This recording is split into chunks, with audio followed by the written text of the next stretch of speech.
Hello YouTube and welcome to an all new Elder Scrolls lore video. This time we're talking about the story of Queen Morgiah, an interesting character that we meet in Daggerfall as Princess Morgiah, who subsequently went on to be further developed in the lore of the later games. So let's take a look at her full story.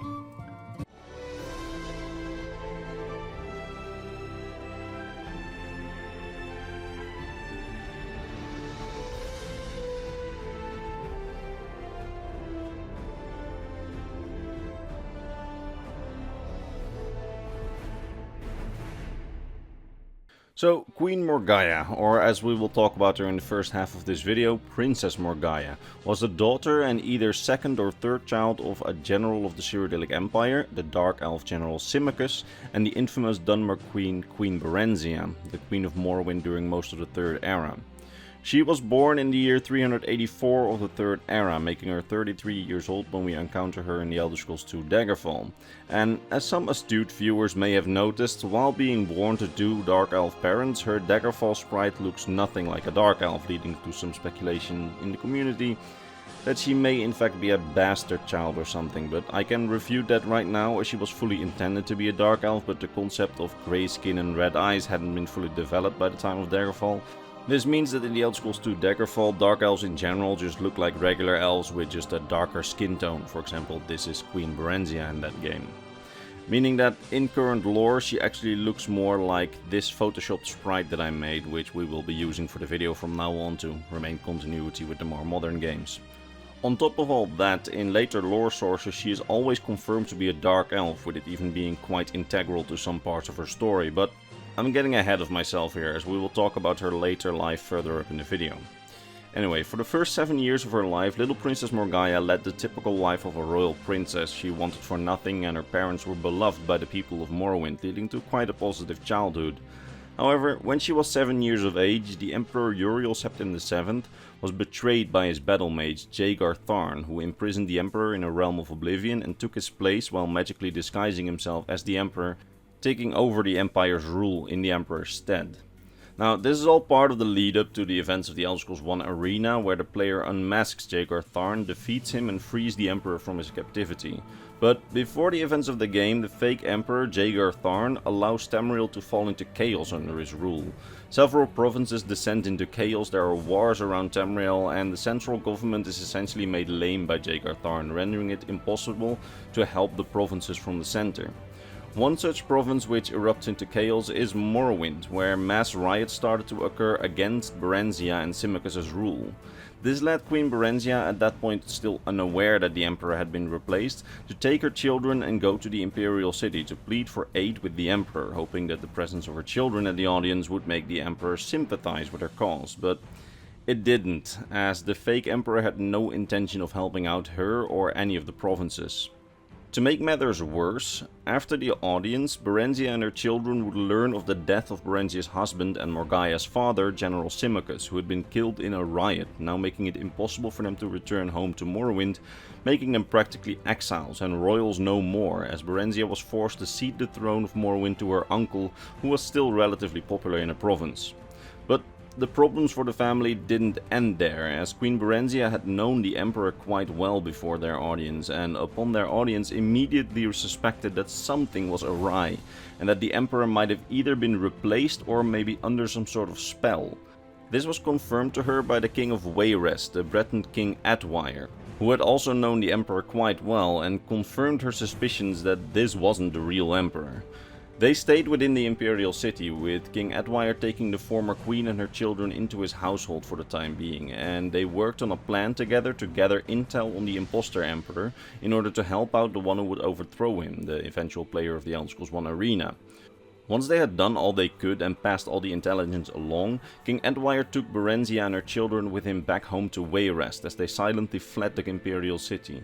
Once back in Wayrest, the king, who'd been a widower, married Queen Berenzia, making her once more a queen, and making Morgiah once more a princess.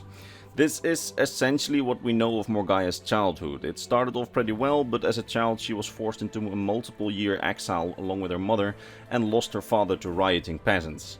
Now, despite this, she grew up to be quite a beautiful and intelligent woman, apparently inheriting the shrewdness and intellect from her mother, Queen Berenzia. But it seems that her quite chaotic childhood also left its mark on her personality, as she'd become cold, distant, and often manipulative. Around the time of the Elder Scrolls II Daggerfall, she'd garnered a reputation of being a manipulative witch to many of the residents of Wayrest, with those working in the palace describing her of having quite a bad temper.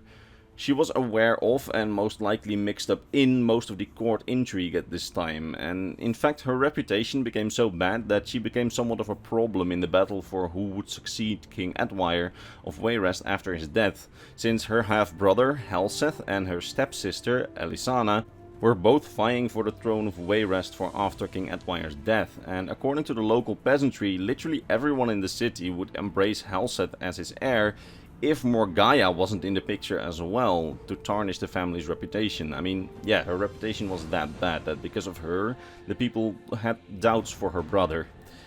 Now, other than that, not much else is known for her life in Wayrest up until the events of the second game, other than that she has a cat which apparently never leaves her side.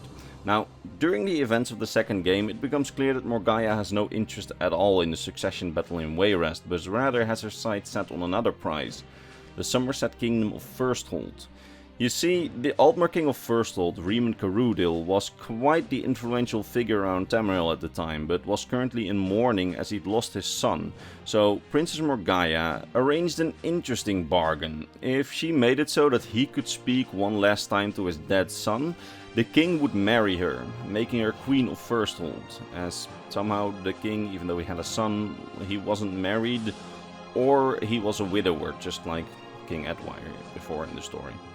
Anyway, it's quite likely that she tricked King Carudil, as he most likely thought it to be impossible for him to ever speak to his dead son again, and thus had no realistic intention of marrying her. But we're getting ahead of ourselves here, as the intervention of the player in the Elder Scrolls II actually makes this plan work. You see, Morgiah plans to contact the necromancer Menemarco, the King of Worms, that guy, to use his necromantic powers to make King Carudil able to talk to his dead son one final time. It's you, the player, who delivers their correspondence, revealing that in exchange for doing this, Menemarco is promised to get Morgiah's first, which we don't really know what it is, but I presume means her firstborn child. But the game never really makes this clear. Although, thanks to the player, this whole bargain works out, and Morgiah enters a 3-year engagement to King Carudil after he was able to speak to his dead son one last time. Now, this engagement is something that everybody in the city is stunned by, as nobody thought anyone would want to marry Princess Morgiah, but it happened. She married the King of Firsthold, becoming his queen, and interestingly it seems that while it may have started as a trick on Morgiah's part, the two actually seemingly made a pretty loving pair, because back home King Carudil sold the marriage to the nobility as a strategic marriage, since Morgiah's brother Halseth may become King of Wayrest and thus this marriage could turn into a powerful alliance, and he then also promised the nobility that if her brother lost the battle for succession, he would not marry her and break off their engagement. But her brother lost the battle for succession and still the king married her, and the couple ended up having 2 children, Coranthir and Rinala, both dark elves. Now, just because her husband apparently loved her doesn't mean that the Kingdom of Firsthold liked her. You see, a lot of Altmer or High Elves have always had a little bit of a, let's say, superiority complex, and likely said do not enjoy it if they are ruled over by someone of a different race than their own. So let's just say that a lot of the locals weren't too thrilled by their new queen, giving her nicknames such as the Alien Queen and the Black Queen. The height of this unrest came at the birth of Morgiah's children, when it became apparent that King Carudil's heirs would be Dark Elves instead of High Elves. Under the leadership of some rival aristocrats, among whom was a woman named Lady Gierlen, who had been promised King Carudil's hand in the past, there was a revolt against Morgiah's rule when the king and his army had left to deal with some pirates off the coast. With barely a soldier left in the city, the rebel militia presumed that it would be a walk in the park and that they would be able to kill Morgiah and her children quickly. With the help of the immensely traditional Trebite monks, the rebels then made their way to the gates of Firsthold. But like I said before, Morgiah had inherited much of the intellect and shrewdness that her mother Berenzia possesses, and as such she was able to use some clever trickery on one of the rebel leaders, feeding them false intelligence, leading to the insurrection to fall into a trap. Now, due to her false intelligence, Morgiah was able to root out the traitorous nobles and, with the help of her husband, exile and execute all of them. Now, we know very little of the further developments of her reign in Firsthold. We don't even know whatever happened to that first, which was supposed to be given to Menemarco, or what it was. Perhaps one of her children was sent to him, perhaps the 2 children that we do know of were actually her 2nd and 3rd child, with the first one being sent away to the King of Worms. I mean, we don't know. But one last thing that we do know is that by the time of the Elder Scrolls 4 Oblivion, Morgiah was still reigning in Firsthold together with King Carudil. However, we know that 22 years later, after the game, the Thalmor took over control of the Summerset Isles and killed many of the pro-Imperial kings and queens of the Isles and expelled and killed most foreigners of the Summerset Isles. Therefore, we can pretty much be certain that Morgiah has either been killed by the Thalmor together with her children, or she fled the province and is now in exile within the Empire somewhere. Whichever it is, it's very likely that she's no longer Queen of Firsthold, as the Thalmor would never accept a pro-Empire Dunmer on the throne of one of their largest internal kingdoms. And that's basically the story of Queen Morgiah, a pretty interesting story that's worth recounting in my opinion. That being said, I hope I was able to teach you something new today about the Elder Scrolls universe, and if you did learn something new, please consider returning for the next Elder Scrolls lore video, probably next week, and returning to the channel for more. Anyway, it's time to end this video now, so all that's left for me to do is to vocally thank my top Patreon supporters, Mr. Bernardo Binda, Gabriel Binda, Polarized Putin, Athena Hyodis, Volcure of Argonia, King Chris, Bolch, Scrap of the Scrolls, Doji, Fenrir, Sword of Bushido, Rakai, Zarmekal, and Mr. Christmas.